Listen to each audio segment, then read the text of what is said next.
चलो फाइनली ये पल आ ही गया जब मैं आसमान में खुले पंछी की तरह उड़ पाऊं। यस, और तुम्हारी ये उड़ान मैं अपने कैमरा में कैप्चर करूंगी। लेकिन मिस्टर आजाद पंछी, कहीं आसमान में इतनी दूर मत उड़ जाना कि आसमान में गुम ही हो जाओ। डोंट वरी मैडम, वैसे भी अगर रोनी जी आसमान में गायब हो भी गए ना तो वापस तो जमीन भी आना पड़ेगा ना। उड़ान भरने से पहले ही आप नीचे आने की बात कर रहे हो। चलो, हो गई तैयारी? All the best.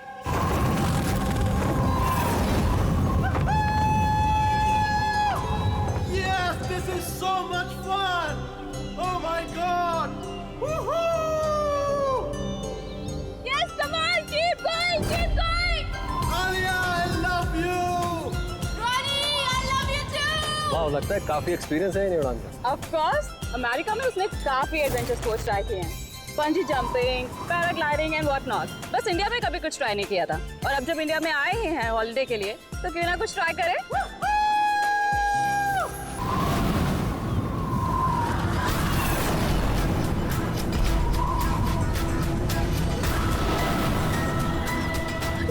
रोनी को कुछ हो गया। जॉनी को कुछ हो गया, देखो।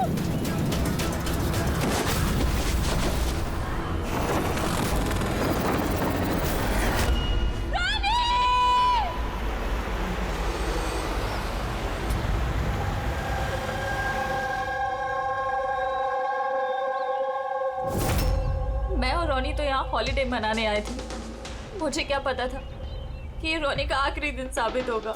आलिया, हम जानते हैं ये घड़ी तुम्हारे लिए मुश्किल है, मगर प्लीज हिम्मत से काम लो। अब मैं न्यूयॉर्क जाके उसके डैड को क्या जवाब दूंगी कि मैं आई तो उसके साथ थी, लेकिन लौट अकेले रही हूँ। आपको किसी पे शक है? कौन मार सकता है रोनी को? सर, रोनी को कोई क्यों मारेगा? हम तो यहाँ किसी को जानते तक नहीं। कहीं ऐसा तो नहीं कि इसका कोई दुश्मन अमेरिका से इसका पीछा करते हुए यहाँ तक आ गया? नहीं सर, रोनी का कोई दुश्मन नहीं था। He was such a lively person, सब उसको पसंद करते थे। तो तुम्हारा कहना है कि यहाँ पे इंडिया में कोई रिश्तेदार, कोई दोस्त, कोई परिवार वगैरह नहीं है यहाँ पे?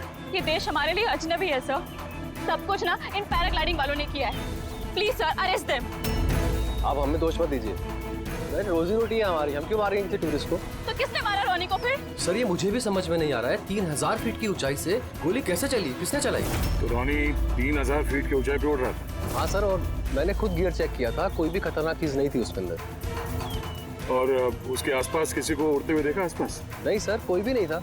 आसमान एकदम साफ था, रेडियस भी क्लियर था, और वो अपनी उड़ान एंजॉय भी कर रहे थे। पर सडन पता नहीं क्या हुआ, एकदम से धड़ाम से नीचे आकर गिर गए। ये जो घाव है ना, तो ऐसा लगता है कि काफी दूर से गोली चली है, शायद किसी राइफल से। हाँ, राइफल ही होगी, क्योंकि जिस हाइट में ये उड़ान भर रहा था वहां से तो कोई शार्प शूटर ही गोली चला सकता है, किसी राइफल से। जॉन, यहाँ आसपास किसी को गन या राइफल के साथ देखा है क्या तुमने? यहाँ पर गन लाना अलाउ नहीं है। आप असली गन की बात कर रहे हैं, वो दिवाली वाली पटाखे की बंदूक भी नहीं ला सकता कोई। आप लोगों ने देखा यहाँ पर किसी को? नहीं मैम, नहीं तो नहीं देखा। नहीं मैम। अच्छा आलिया, जब आप यहाँ पर आई रोनी के साथ, आपको किसी पे शक हुआ? कोई आप लोगों को फॉलो कर रहा हो, कोई आदमी जो गड़बड़ लगे? नहीं सर, ऐसा तो कोई नहीं था। तो क्या गोली आसमान से चली है क्या? सर मैंने बताया ना, रोनी जी के आसपास में कोई उड़ नहीं रहा था, तो फिर आसमान से गोली चलाएगा कौन? हाँ सर, आसमान में कोई भी नहीं था। आप चाहें तो एक फुटेज चेक कर सकते हैं, इसमें कोई भी नहीं है साथ में।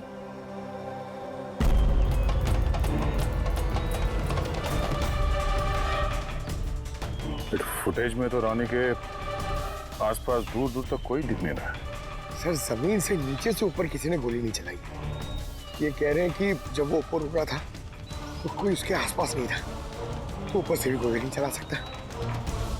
ये बताइए, ये गोली चली तो चली कहाँ से और किसने चलाई? कमाल है यार, इसका कोई दुश्मन नहीं है तो फिर इसको मारने के लिए इतनी प्लानिंग कौन करेगा? एक टेढ़ा केस लग रहा है। तो किसी टेढ़े आदमी को भेज देते हैं, टेढ़े सबूत, शायद उसे कुछ पता चल जाए।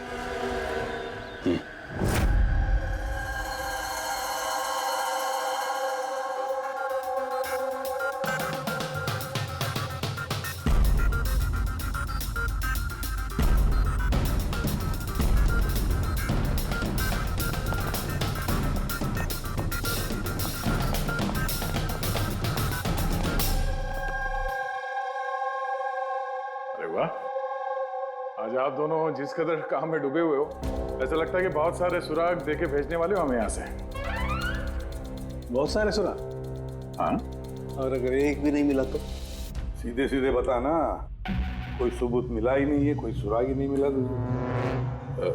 सर उस गोली के बारे में कुछ पता नहीं चला? इतना पता चला है कि भाई ऊपर से किसी यूएफओ ने गोली चलाई हो।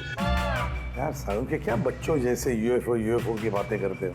और ये क्या है, ये बता, हमें समझाने के लिए किया है क्या? हाँ बता। ये देखो बॉस, रॉनी ग्राउंड से 3000 फीट की ऊंचाई पर उड़ान भर रहा था और गोली लगी है उसे इससे भी ऊपर से, लगभग 1000 फीट की ऊंचाई से। और ये गोली 60 डिग्री के एंगल से लगी है उसे। मुझे तो सोच सोच के चक्कर आ रहे हैं। आसमान में ऊपर से कौन गोली चला सकता है रोनी पे, और वो भी कैसे? अभी ठहर जा, और चक्कर आएगा। बॉस, ये गोली लगभग 3 किलोमीटर की दूरी से चली है ना, बड़ी अजीब बात है। गोली 3 किलोमीटर की दूरी से चलती है, 60 डिग्री में आती है, रॉनी के गले में घुस जाती है टेढ़ी। मतलब राइफल भी इस्तेमाल की है, बड़ी पावरफुल। बिल्कुल बॉस, राइफल भी पावरफुल है और गोली चलाने वाला भी पक्का निशानेबाज।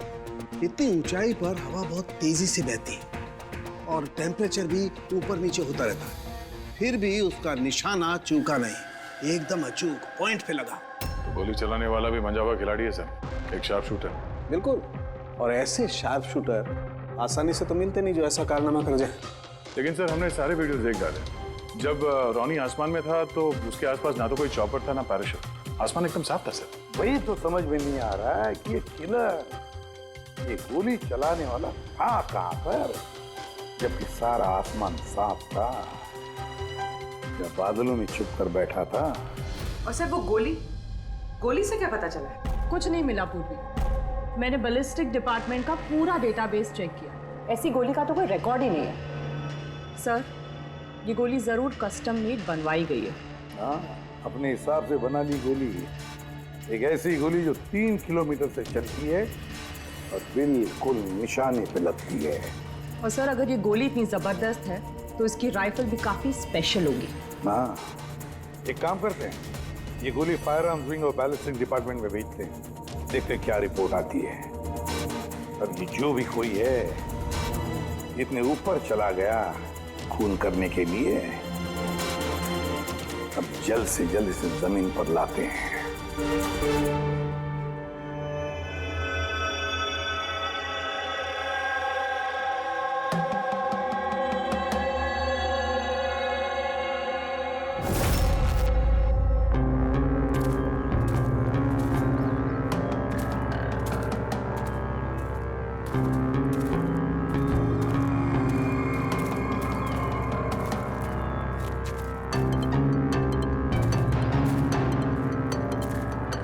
पास में है, वी कैन डू इट। यार गुरु, अब और नहीं चढ़ सकता, बहुत थक चुका हूं मैं। बस नवीन, ज्यादा दूर नहीं है, 3000 फीट चढ़ चुके हैं, पास ही में। We can do it, come on.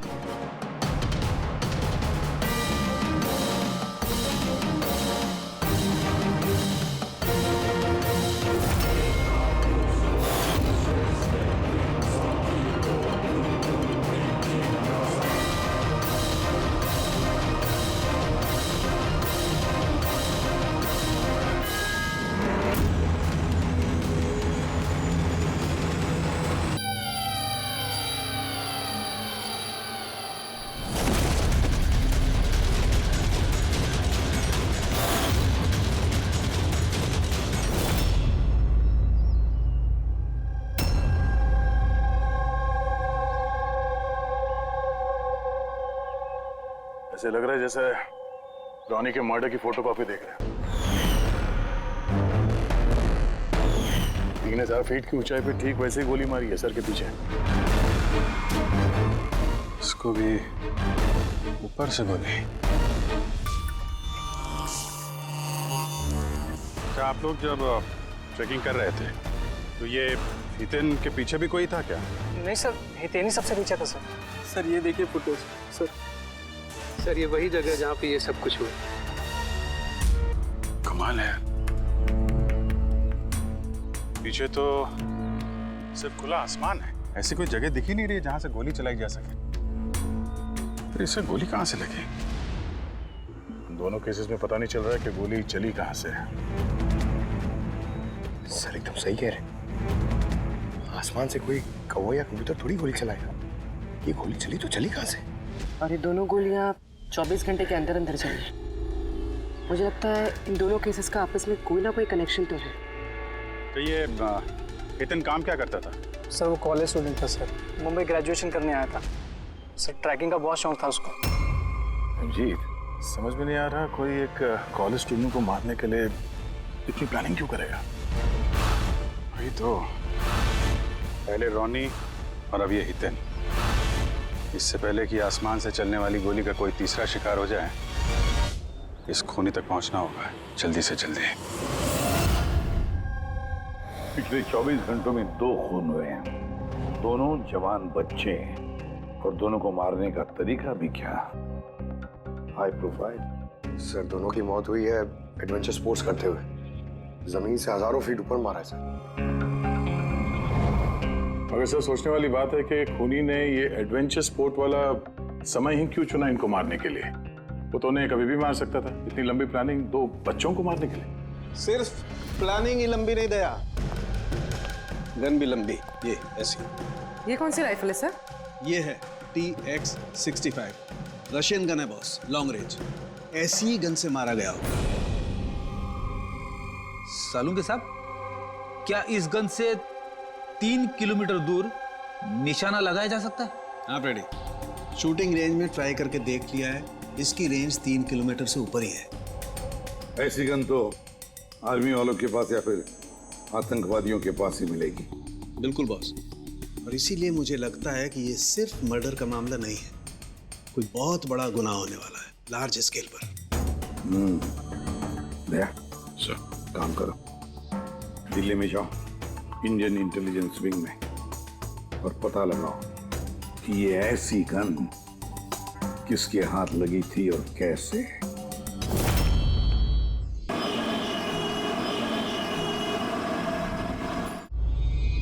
ये सारे खून इसी राइफल से हुए हैं, और आप लोग तो जानते हैं ऐसी हाई प्रोफाइल राइफल सबके हाथ में तो लग नहीं सकती।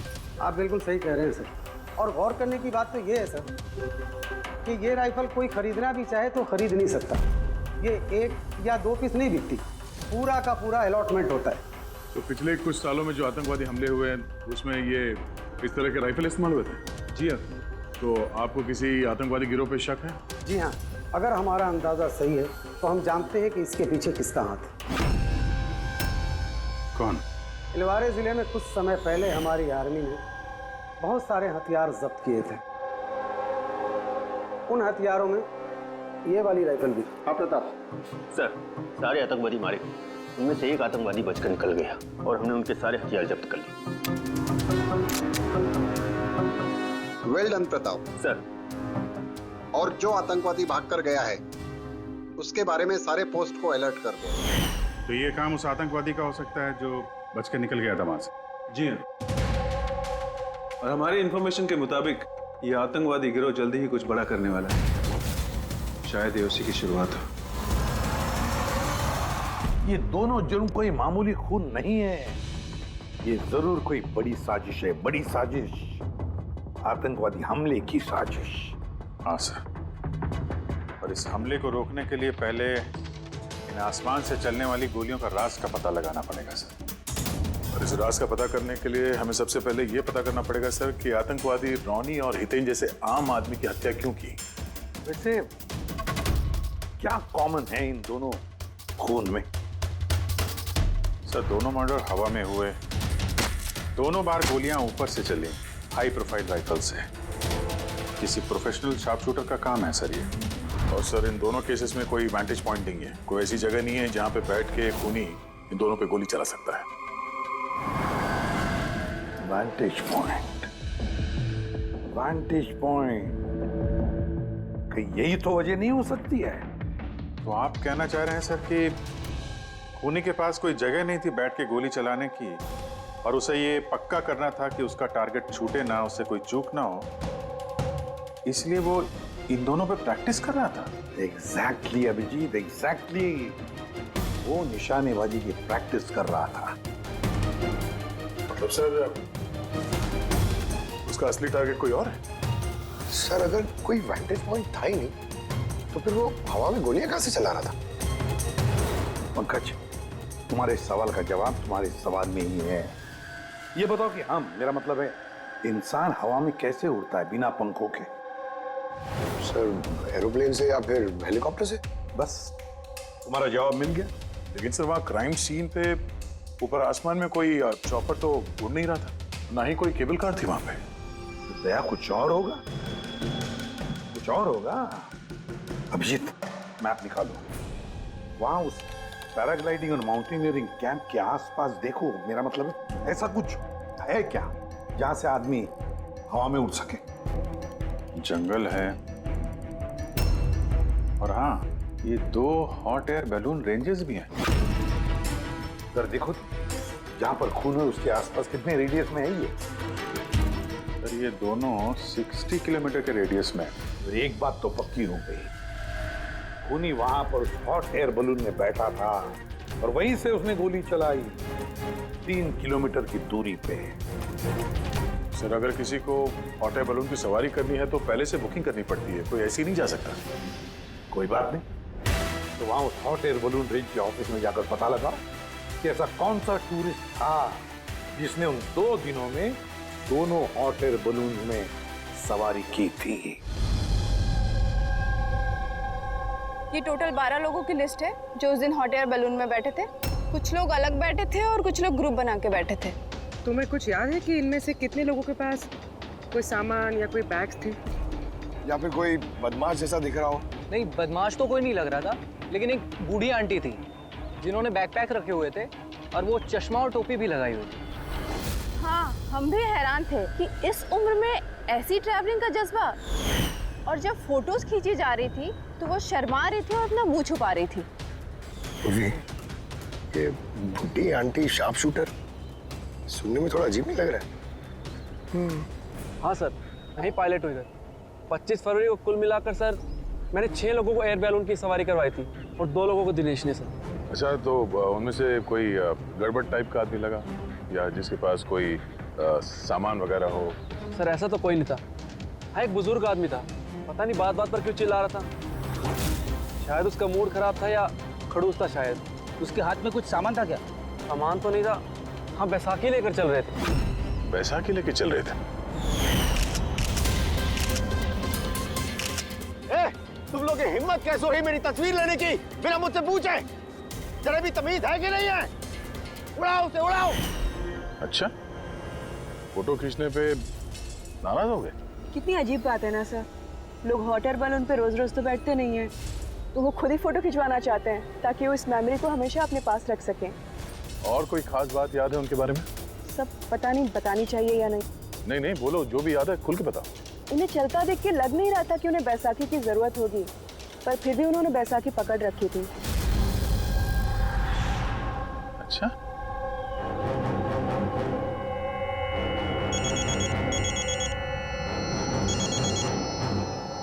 हाँ सर। हाँ पूर्वी, कुछ मालूम पड़ा? सर यहाँ पर एक बूढ़ी औरत आई थी और उसके हाथ में एक बैकपैक भी था।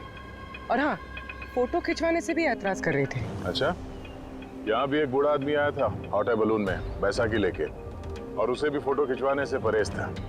सर कहीं ये बूढ़ा आदमी और ये बूढ़ी औरत एक ही इंसान तो नहीं है? एग्जैक्टली, वही शार्प शूटर। उसके बैग में और इसके बैसाखी में वो राइफल था जिससे ये खून हुए।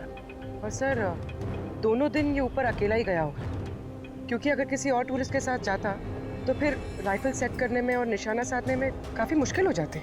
नहीं पूर्वी, मुझे लगता है वो अकेला तो नहीं गया होगा। मतलब हॉट एयर बलून चलाना और साथ में ये राइफल भी चलाना, दोनों काम एक साथ करना जरा मुश्किल है। इस हॉट एयर बलून का पायलट भी होगा साथ में। मतलब सर इस जुर्म में पायलट भी मिले हुए हैं? यस, एक काम करो, उस पायलट को पकड़ो जल्दी। उस दिन उस बूढ़ी औरत को ऊपर बलून में कौन ले गया था? पायलट कौन था? संजीव था।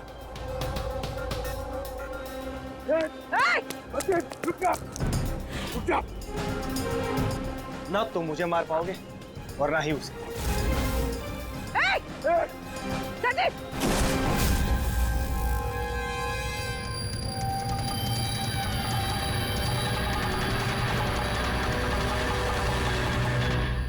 तो अपनी जान देने के लिए तैयार था। ये कोई छोटे मोटे मर्डर्स नहीं है पंकज, कोई बहुत बड़ा मिशन है जिसे अगर जल्द से जल्द नहीं रोका गया तो कुछ बहुत बुरा हो सकता है। अच्छा गीता, 24 फरवरी को जो आदमी ग्रुप में नहीं जाना चाहता था, अकेले जाना चाहता था, उसका पायलट कौन था? कौन लेकर? सोलो ट्रैवलर को तो दिनेश लेकर गया था। कमाल है दिनेश, इतनी देर से चुप बैठे हो, कुछ बोल ही नहीं रहे हो। तुम लोग मुझे पकड़ नहीं पाओगे।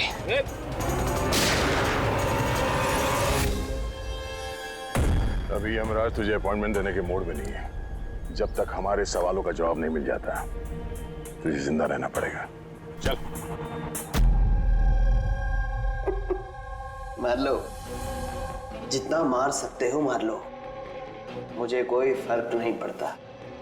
वैसे भी तुम्हारे इन कानून के कमजोर थप्पड़ों में इतनी ताकत नहीं है कि मेरे जुर्म की मजबूत हड्डियों को गला सके। समझे? तुम्हारे साथ जोर जबरदस्ती करना होता तो उसके लिए तो 2 मिनट का काम है हमारे लिए, पर बाद में ख्याल आता है तुम्हारे परिवार का, तुम्हारी बहन। अगले महीने उसकी शादी है ना? कैसा लगेगा उसे कि उसकी शादी हो रही है और शादी के वक्त उसका भाई इस दुनिया में नहीं है? हाँ? और तुम्हारी माँ हर महीने खर्चे के लिए पैसे भेजती हो ना, तुम्हारे जाने के बाद कौन ख्याल रखेगा उसका? कभी सोचा है इसके बारे में? हाँ? नहीं? चलो, अब भी मौका है, सरकारी गवाह बन जाओ। वादा करते हैं तुम्हारे जेल जाने के बाद तुम्हारी माँ का ख्याल हम रखेंगे। सच? मतलब पूरा ख्याल रखोगे?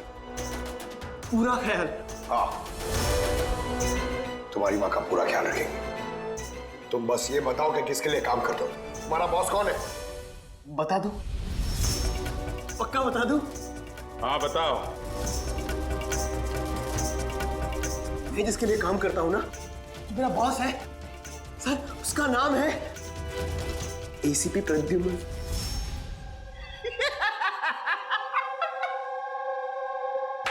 एसीपी प्रद्युम्न, जाओ पकड़ लो और गिरफ्तार कर लो उसे। कहा था ना, मैं कुछ नहीं बताने वाला, जो कर सकते हो कर लो। सीआईडी वाले, सीआईडी। ओ बॉस, बॉस।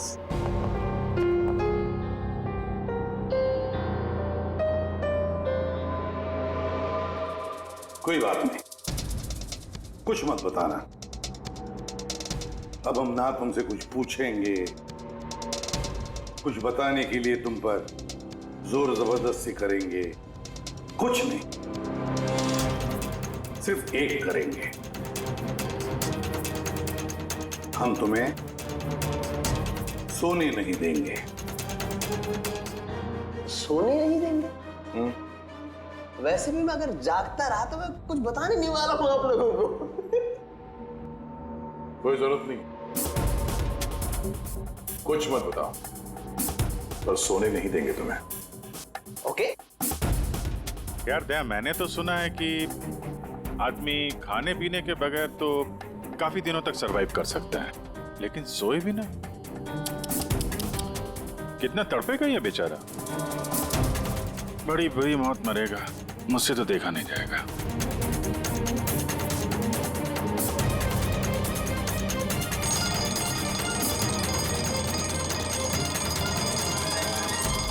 समय काटने के लिए आसानी होगी।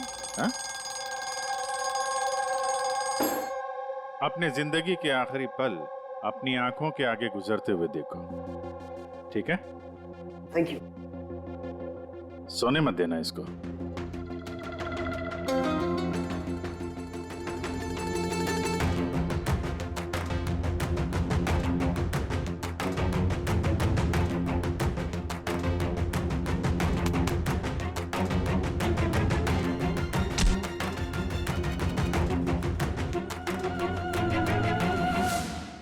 Ready sir.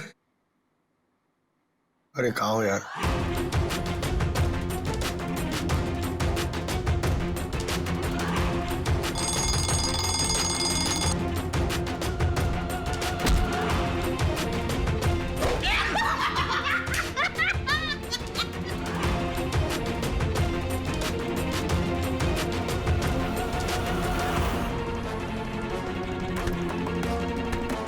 जब तक मुंह नहीं खोलेगा सोने का नहीं, समझे? 5 मिनट में नहीं। नहीं 1 मिनट। 1 मिनट तो सोने दो। 1 सेकंड। सोऊंगा नहीं, नहीं सोऊंगा बिल्कुल नहीं, बिल्कुल नहीं सोऊंगा।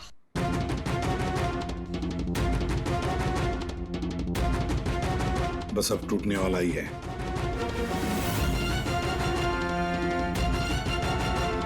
सब बकना शुरू कर देगा अभी। बल्लू, बल्लू नहीं सोएगा तू।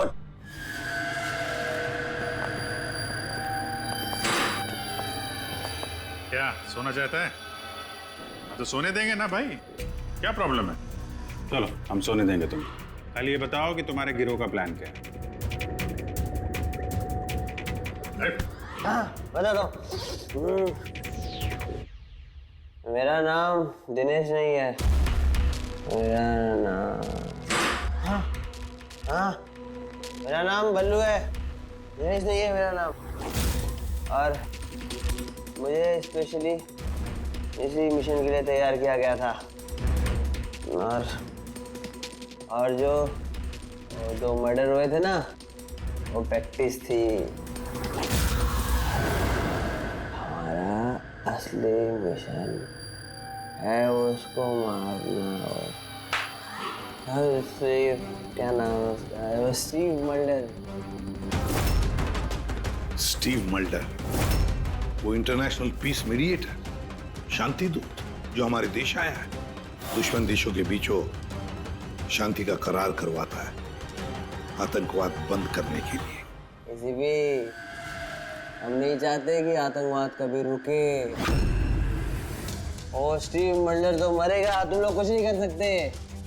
और तो कर भी लोगे ना, उसको बचा भी लिया ना, और स्टीव मल्डर को खत्म कर देंगे हम। हमारा जो शार्प शूटर है ना, एकदम रेडी। कहाँ मारने वाले और कब? बोल। वो जब कॉन्फ्रेंस में भाषण दे रहा होगा ना, वो सबसे सही वही सबसे सही समय, वही सबसे सही समय होगा, क्योंकि उस समय उसके आसपास सिक्योरिटी वाले नहीं होंगे। और जो कॉन्फ्रेंस है ना, ये बिल्डिंग की छत पे है, तो हॉट एयर बैलून पे हमारा शार्प शूटर जाएगा, तो वही गोली मारेगा।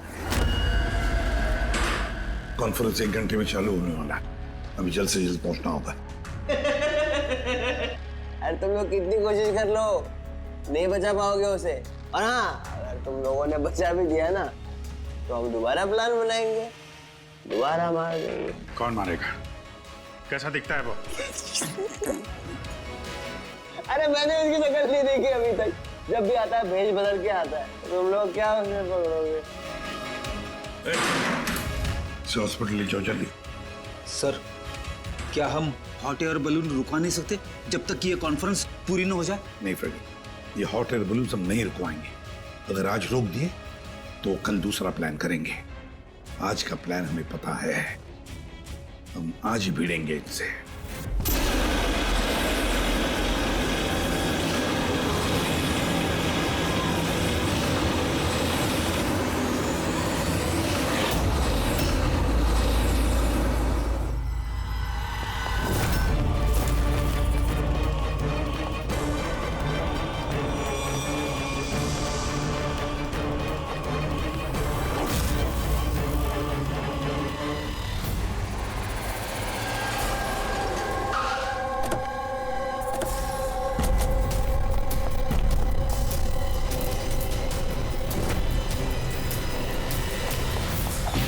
CID, मिस्टर स्टीव मल्डर कहाँ है? ऊपर कॉन्फ्रेंस में।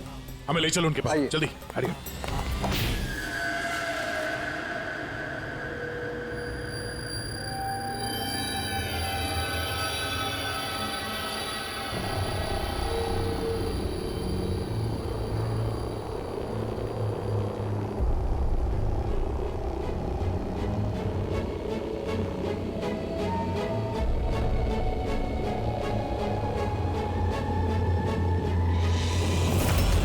सर यहाँ पे 4 बलून है, 2 हवा में है और 2 रेडी हो रहे हैं उड़ने के लिए। मेरे सामने जो बलून है सर,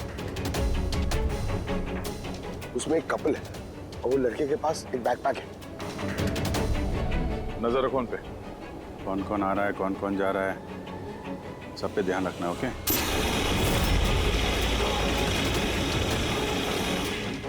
सर उनका बलून टेक ऑफ हो गया सर। हाँ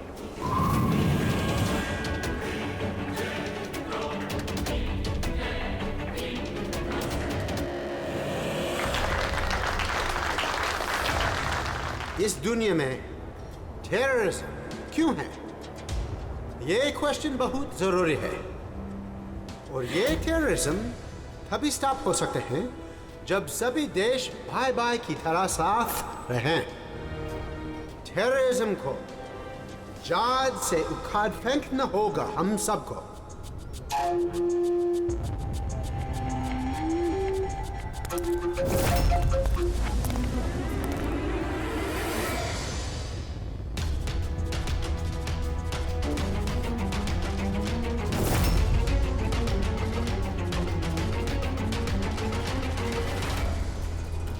तो म्यूजिशियन है, उड़ने की तैयारी में है।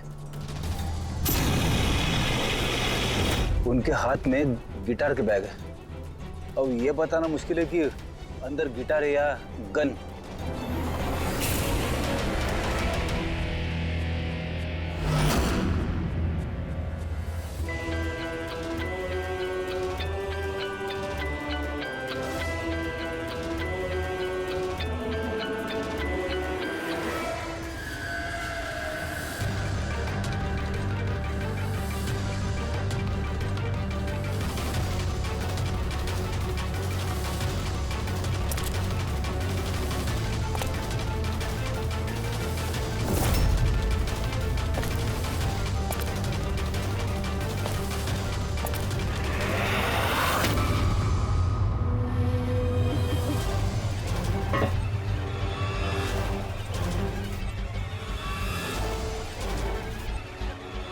सर और एक आदमी आया है, उसके पास एक बैकपैक और एक क्रच है। वेट करते हैं।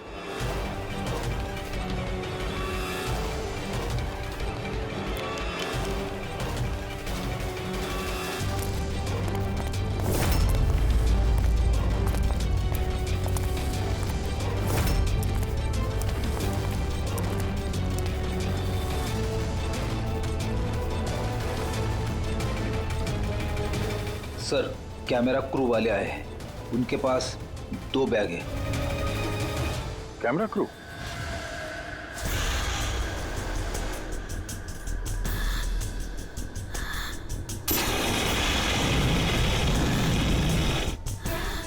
उन्हें नजरों से ओझल होने मत देना, नजर रखो उन पे।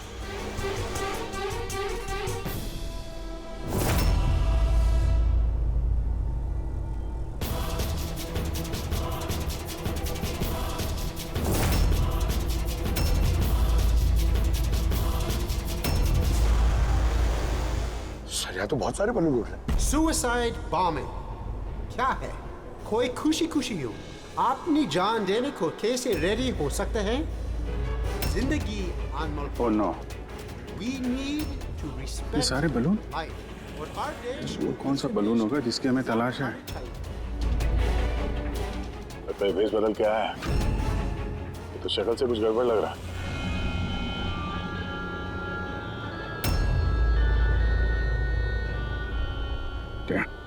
गिटार वाले पे नजर रखो। अपनी गलतियों से सीखना चाहिए हमें, ताकि World War I और World War II जैसे ये तो गिटार है। चल क्या रहा है ये? ऊपर जाके ये लोग म्यूजिक बजाने वाले हैं क्या? बाकी तो सारे बलून्स निकल गए, एक रह गया।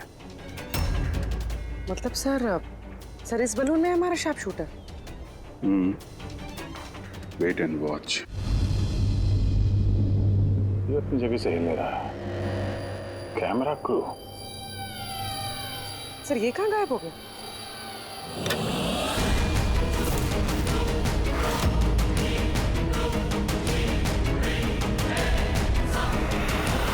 सर इसके पास तो राइफल है, वैसे जैसे साड़ू के सर ने बताई थी। Abhijeet,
mister Steve, your life is in danger. आपकी जान को खतरा है। आप क्या करें? We have a plan. Thank you CID. अगर आप लोग आज सभी वक्त पे नहीं आते, मैं जिंदा नहीं होता। देखिए मिस्टर स्टीव, खतरा अभी गया नहीं है।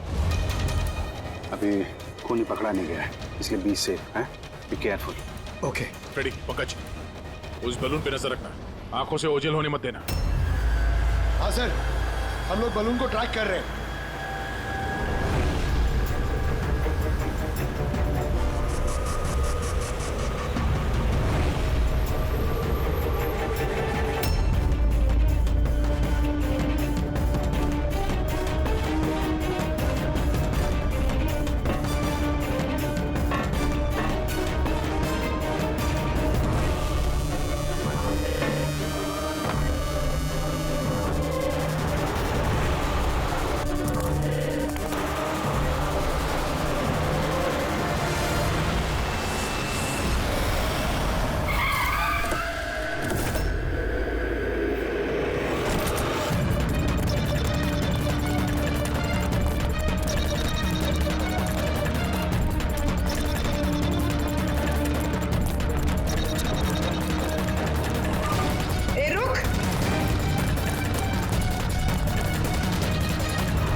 यहाँ पर भी। Good job, congrats. पकड़ गया killer, mister Abhijeet? Yes mister Steve, we got him. Yes, well done. CID बरसों से इस देश की सेवा कर रहे हैं और आज एक बार फिर आपने एक खतरनाक टेररिस्ट को पकड़ लिए है। अभी वो पकड़ा गया है, बहुत जल्द हम उसके पूरे ग्रुप को पकड़ लेंगे। Mister Steve, we are very proud of you. आप जैसे लोगों की दुनिया को जरूरत है, जो आप जैसे साहसी हैं और नेक हो।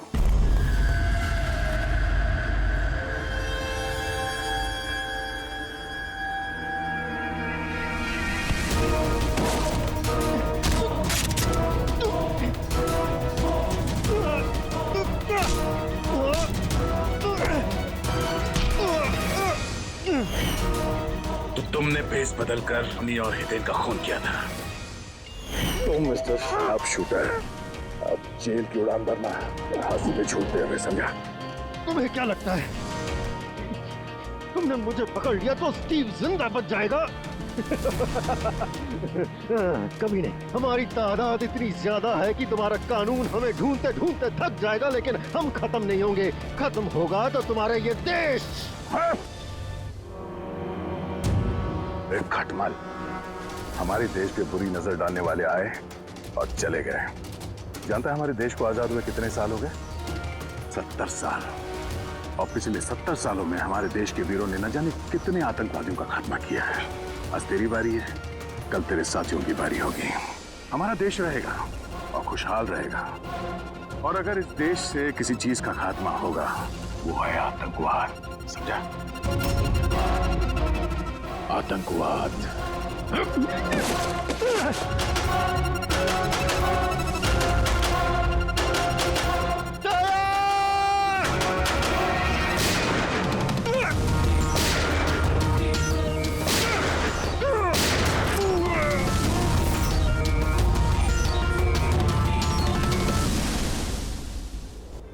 आतंकवादी पीठ पे ही गोली मारोगे?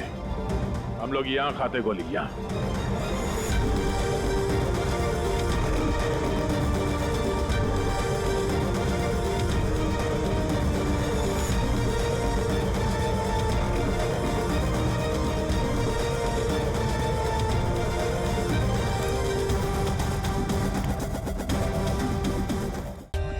For more updates, subscribe to our channel, click the show links and enjoy watching the videos.